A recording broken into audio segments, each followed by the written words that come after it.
Episode 8 की part 2 में हम देखते हैं साई नबडाओ को उसके फ्रेंड्स के साथ मिलवाने के लिए लाया हुआ होता है। उसका फ्रेंड कहता है, ज्यादा कुछ नहीं, मैंने सिर्फ एक साथ खाने के लिए सबको इनवाइट किया था ताकि हम एक दूसरे को जान सके।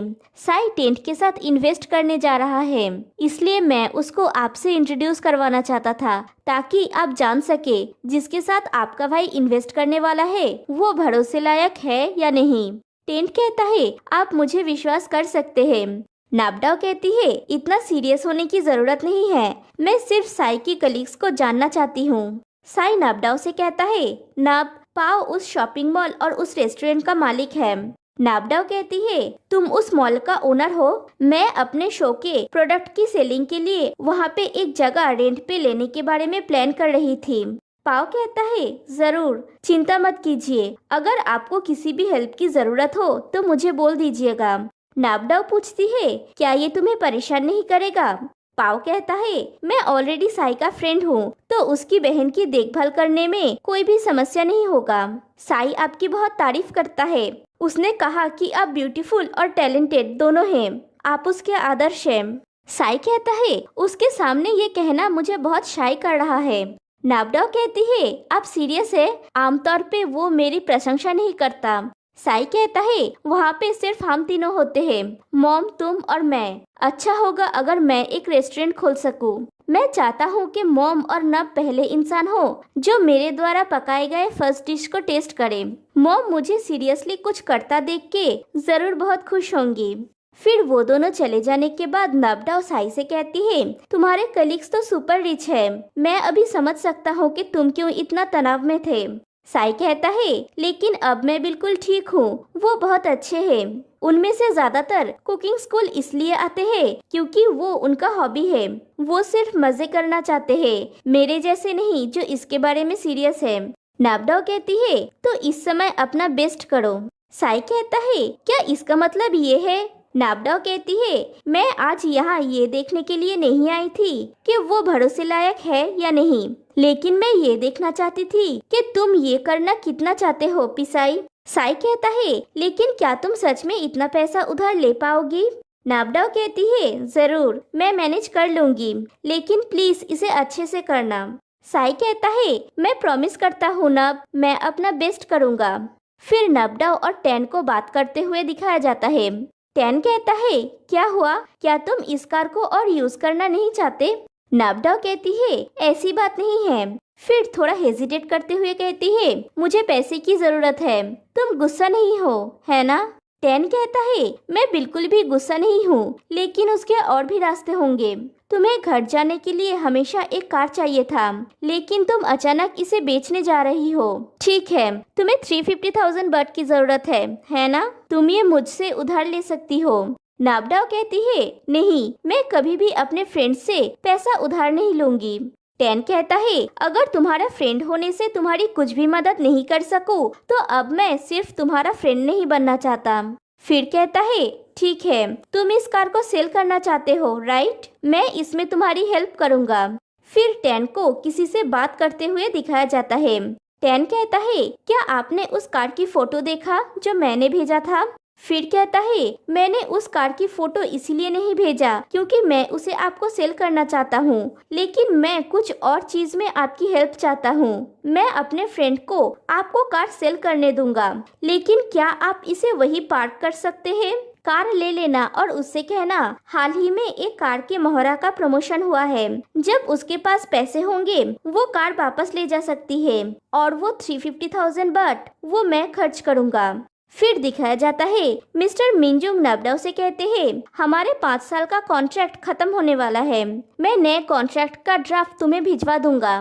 फिर कहता है, तुम मुझसे मिलना चाहती थी क्योंकि तुम्हें पैसे की जरूरत है, राइट? तुम फिर से मुसीबत में हो, है ना? नाबडाओ कहती है, मैं पैसे कमाने के दूसरे तरीके भी आजमा रही हूँ, लेकिन क्या मुझे और काम मिलना पॉसिबल है? क्या मैं इस कंपनी में किसी और चीज के लिए भी जिम्मेदार हो सकती हूँ? मिस्टर मिंजुंग कहते हैं, मुझे ये पसंद है, तुम हमेशा स्पष्टवादी हो। जब तुम्हें कुछ भी चाहिए होता है तो तुम उसे अचीव करने की कोशिश करती हो।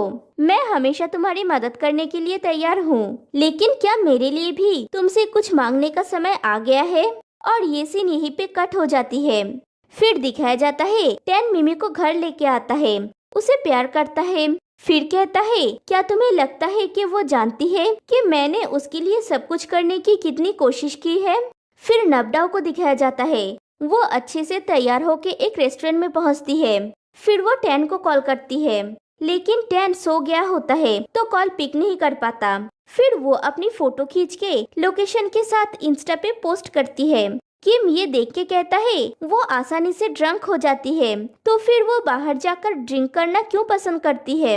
एलिस कहती है हम अभी सीरियस मोड पे है, लेकिन तुम अब किसकी आईजी स्टोरी स्टॉक कर रहे हो। किम कहता है मैं नहीं कर रहा हूँ। एलिस कहती है यहाँ पे फोकस करो। किम कहता है मैं एक सवाल पूछता हूँ, लोग आईजी स्टोरी पे लोकेशन क्यों ऐड करते हैं, क्या ये सेफ है या फिर वो उस जगह की रिव्यू कर रहा है। एलिस कहती है सोशल मीडिया के थ्योरी अनुसार ये पॉसिबल है कि वो रिव्यू कर रहा है, लेकिन मुझे जो पता है वो ये है कि वो चाहता है कि दूसरे लोग जाने कि वो कहाँ पे है। दूसरे लोग शायद बहुत बड़ा शब्द हो जाएगा, शायद वो चाहते हैं कि कोई एक व्यक्ति ये जाने, लेकिन वो ये चोरी छुपे करना चाहता है। पॉय कहता है क्योंकि तुमने इसे देखा इसका मतलब है। एलिस कहती है तुम टारगेट हो। किम कहता है क्या हमारा बहुत सारा काम बाकी है। पॉय कहता है ज्यादा नहीं है, मैं हैंडल कर लूंगा।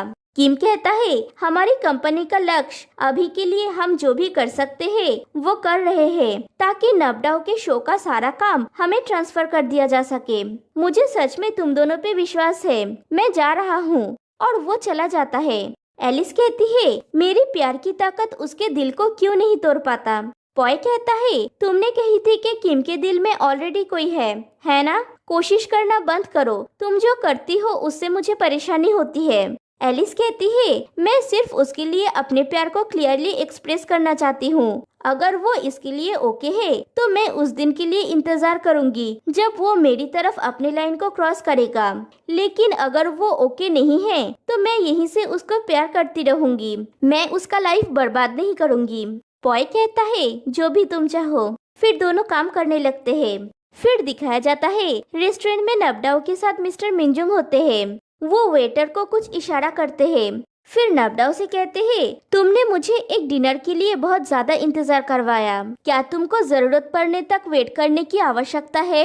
नबडाओ कहती है मैं सिर्फ आपको परेशान करना नहीं चाहती, मैं ड्रिंक भी नहीं करती, मेरे साथ डिनर करना बहुत बोरिंग होगा। अगर आप किसी और के साथ आते तो आप और ज्यादा एंजॉय कर पाते। मिस्टर मिंजुंग कहते हैं तो फिर आज रात मेरे साथ ड्रिंक करो। नबडाओ थोड़ा हेजिटेट करने के बाद एक सिप लेती है। मिस्टर मिंजुंग कहते हैं तुम्हें अभी क्या प्रॉब्लम हो रही है, तुम्हें इतने पैसे की जरूरत किस लिए है, क्या तुम ब्रांडेड सामान खरीदते हो या फिर और कोई प्रॉब्लम है। नबडाओ कहती है मेरा भाई एक रेस्टोरेंट में इन्वेस्ट करना चाहता है, लेकिन मैंने जो पैसे सेव किए हैं वो काफी नहीं है, इसलिए मैं और ज्यादा काम करना चाहती हूँ ताकि मैं उन लोगों का टेक केयर कर सकूँ। मैं इसे कीमती सामान खरीदने में खर्च नहीं करती हूँ, जैसा आप समझ रहे हैं। मिस्टर मिंजुंग कहते हैं तुम्हें अपनी फैमिली की सारी जिम्मेदारियाँ क्यों उठानी पड़ती है, क्या तुम्हारी फैमिली के दूसरे लोग खुद अपना ख्याल नहीं रख सकते। नबडाओ कहती है ये मेरा अपना इरादा है, मैं ये करना चाहती हूँ, और फिर से ड्रिंक करती है। मिस्टर मिंजुंग कहते हैं काम करके पैसे कमाना थका देने वाला है, एक्चुअली और भी रास्ते हैं पैसे कमाने का जिससे तुम कम टायर्ड हो सकती हो। फिर कहते हैं मेरे लिए पी लो, क्या तुम कर सकती हो। सोचो ये मेरी छोटी सी रिक्वेस्ट है, मैंने इतने दिनों से तुम्हारी जो भी मदद की है या फ्यूचर में जो भी मदद करने वाला हूँ उसके बदले में। नबडाओ कहती है ऐसा करने के लिए सहमत होने का मतलब ये नहीं है कि मैं हार गई हूँ, लेकिन मैं इस खेल में बने रहने की कोशिश कर रही हूँ ताकि एक दिन मैं सीख सकूं कि कैसे जीतते हैं। और वो ड्रिंक करती है।